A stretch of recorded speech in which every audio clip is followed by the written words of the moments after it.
ብዙዎቻችን ጠዋት ከእንቅልፋችን የምንነሳው በደስታ ሳይሆን አላርም ስለጮኸብን፣ ወደ ስራ የምንሄደው ስራውን ስለምንወደው ሳይሆን ካልሄድን ሂሳብ መከፈል ስለማንችል። እስቲ ራስን ጠይቅ። ዛሬ መስራት ብታቆም ያለህ ጥሬ ገንዘብ ለስንት ጊዜ ሊያኖርህ ይችላል? 1 ወር፣ 2 ወር ወይስ 15 ቀን? የገንዘብ ነፃነት ማለት በቢሊዮን የሚቆጠር ብር በባንክ መያዝ ብቻ አይደለም። የገንዘብ ነፃነት ማለት ከፍርሃት ነፃ መሆን ማለት ነው። ከጭንቀት ነፃ መሆን ማለት ነው። የምትወደውን ነገር የምትወዳቸው ሰዎች ጋር በፈለግከው ሰዓት ለማድረግ የሚያስችል የፈለግከውን ለማድረግ የሚያስችል አቅም ማግኘት ማለት ነው። ዛሬ በዚህ ቪዲዮ ይህንን ነፃነት እንዴት እንደምናረጋግጥ ወሳኝ ደረጃዎችን እናያለን። ሰላም፣ አብርሃም ነኝ። ቪዲዮውን ከመጀመራችሁ በፊት ላይክ፣ ሼር፣ ሰብስክራይብ በማድረግ ቤተሰብ ይሁኑ፣ ሌሎች አጋሩ። መልካም። እስኪ ደረጃ 1 እንይ። አንደኛ አስተሳሰብን መቀየር ወይም ደግሞ ማይንድ ሴት። መጀመሪያ እውነቱን እንነጋገር እስኪ። አብዛኛው ሰው ስለ ገንዘብ ያለው አስተሳሰብ የተሳሳተ ነው። ለምሳሌ ገንዘብ የክፋት ሁሉ ስር ነው እየተባለ ነው ያደግነው። ነገር ግን የገንዘብ እጥረት ነው ይህንን ክፋቱን ሊያመጣ የሚችለው ወይም ክፋቱን የሚያመጣው የገንዘብ እጥረት ነው። አንድ ነገር ማስታወስ እና መረዳት ያለብን ገንዘብ መሳሪያ እንደሆነ ማወቅ አለብን። ወይም ደግሞ ገንዘብ ኢዝ አስ ኤ ቱል፣ ልክ እንደ መሳሪያ ነው እንጂ ልንጠቀም የሚገባን የክፋት ሁሉ ስር ነው እያልን እስከ መጨረሻ መጓዝ የለብንም።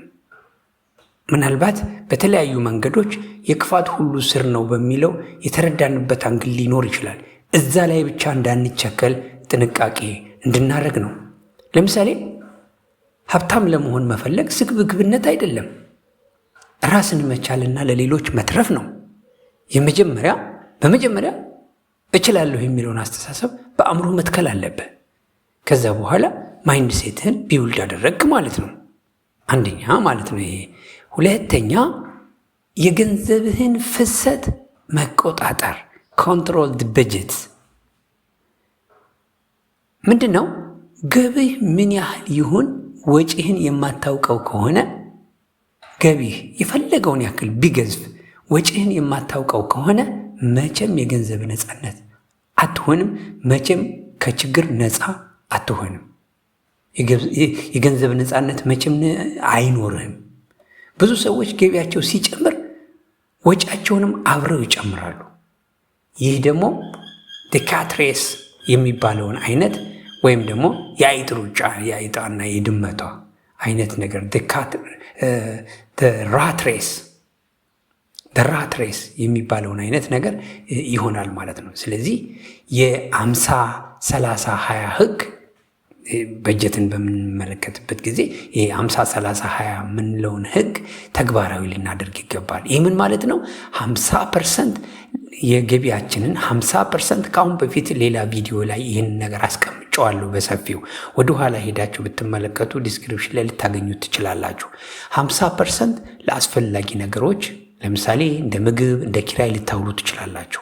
30% የገቢያችሁን ፍላጎቶቻችን ምሳሌ መዝናኛ ሊሆን ይችላል፣ አዳዲስ ልብሶችና ጫማ ሊሆን ይችላል። 20% ግን ለቁጠባና ለኢንቨስትመንት ልታውሉ ይገባል ማለት ነው።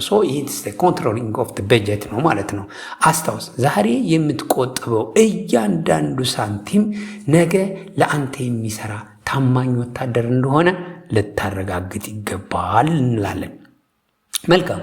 እስኪ በሶስተኛ ደረጃ ከዕዳ እስር ቤት መውጣት፣ ዴቢት ፍሪ። ዕዳ ከዕዳ ከሚባል ነገር ነፃ እስካልወጣህ ድረስ የገንዘብ ነፃነትን አታወጅም፣ ወይም ደግሞ የገንዘብ ነፃነት አይሰማህም። ዕዳ ማለት የነገውን ደስታህን ወይም ደግሞ የነገ ደስታህ ላይ አስቀድመህ ታክስ እንደመጣል ነው። ለሰው ለማሳየት ብለህ በብድር የምትገዛቸው ነገሮች የነፃነትህን በር እየቆለፉብህ እየዘጉብህ ይሄዳሉ። ለምሳሌ ሁሉንም ምንድነው? ይህንን ለማስተካከል ስንፈልግ ሁሉንም እስቲ ዕዳዎችን ዘርዝር። ትንሹን በመጀመሪያ ክፈል። ከዛ በኋላ ስኖውቦል ሜተድን ትጠቀማለህ ማለት ነው። ስኖውቦል ሜተድ ማለት ምንድነው? ስኖውቦል መጀመሪያ በትንሹ ትነሳለህ። ጀስት ራውንድ እያደረገ ስትሄድ ከትንሹ ወደ ትልቁ እየከፈልክ ትሄዳለህ ማለት ነው። የድል ስሜት እየተሰማ የአሸናፊነት ስሜት እየተሰማ ጣዕሙን እያወቅከው ወደ ትልቁ ትጓዛለህ ማለት ነው። ነፃነት የሚጀምረው ለማንም ዕዳ የለብኝም ብለህ ቀና ብለህ ስትሄድ ብቻ ነው። ምንድን ነው ነፃነት? የገንዘብ ነፃነት የሚጀምረው የማንም ዕዳ የለብኝም ብለህ ቀና ብለህ ስትሄድ ብቻ ነው። አራተኛ የገቢ ምንጭን ማብዛት ስኬሊንግ። አንድ የገቢ ምንጭ ብቻ መኖር ለውድቀት በጣም የቀረበ ነው። አንድ የገቢ ምንጭ ብቻ ከሆነ ያለ ለውድቀት በጣም የቀረበ ነው። በአንድ እግርህ ቆመህ ማንም ቢገፋ ትወድቃለህ። በሁለት በሶስት እግርህ ግን ትጸናለህ። ይህንን ኮንሲደር ማድረግ አለብን። ስለዚህ አንድ ገቢ ብቻ ሳይሆን የተለያዩ ገቢዎቻችንን ኮንሲደር አድርገን ለምሳሌ ሳይድ ሀስትል በትርፍ ሰዓት የምትሰራቸው ስራዎች የተለያዩ ስራዎች ሊኖሩ ይችላሉ። በእርሻ ሊሆን ይችላል፣ በግብርና ዘርፍ ሊሆን ይችላል፣ በቲቶሪንግ ሊሆን ይችላል፣ ባይንግ ኤንድ ሴሊንግ ሊሆን ይችላል፣ የተለያዩ ፍሪላንሲንግ ሊሆን ይችላል። አንተ ባለህ ሙያና ፍላጎት መሰረት አድርገህ የትርፍ ሰዓት ስራዎችን በመስራት ሌሎች ተጨማሪ ገቢዎችህን ማግኘት ወይም ደግሞ ማጎልበትና ማካበት አለብህ ማለት ነው። እነኚህን 4 ነጥቦች አስቀምጠናል። ዋናው ስራህ ምንድን ነው? ዋና ስራ ይዘህ የትርፍ ሰዓት ስራ በጎን የምትሰራው ከሆነ ዋናው ስራ ሂሳብህን ይከፍልልሃል። ዋናውን ሂሳብህን ይከፍልልሃል ማለት ቅድም ያስቀመጥናቸውን ከላይ የዘረዘርናቸውን ቁጥሮች ማለት ነው። ትርፍ ስራ ግን ሀብት ሆኖ እንደ ሀብት እየቆጠርክ ዲፖዝ እያደረግከው ነው የምትሄደው ማለት ነው። ምንድን ነው የገንዘብ ነፃነት በአንድ ጀንበር የሚገኝን ድል አድርጋችሁ እንዳትይዙት። የገንዘብ ጀስት ኢትስኖት 100 ሜትር ሬስ አይደለም፣ ማራቶን ብለህ ልትይዘው ትችላለህ። ወይም ደግሞ በአንድ ጀንበር ሳይሆን ረጅም ጉዞን የሚፈጅ ነው የገንዘብ ነፃነት ለማግኘት። ግን ዛሬ የመጀመሪያውን እርምጃ መጀመር ትችላለህ።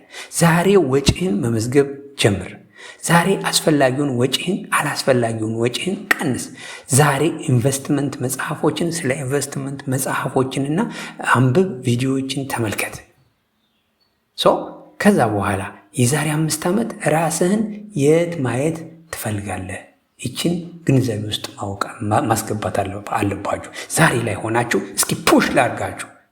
የዛሬ 5 ዓመት እኔ የት መገኘት አለብኝ? አሁንም ስለ ገንዘብ ወይም ደግሞ ለገንዘብ ስትጨነቅ ወይስ ደግሞ ገንዘብ ለአንተ ሲሰራ? ምርጫው ያንተ ነው። ይህ ቪዲዮ ጠቃሚ ሆኖ ካገኛችሁት ለምትወዱት ሰው አጋሩ። ለውጥ ከእኛ ይጀምራል። ሰላም ሁኑ ባይ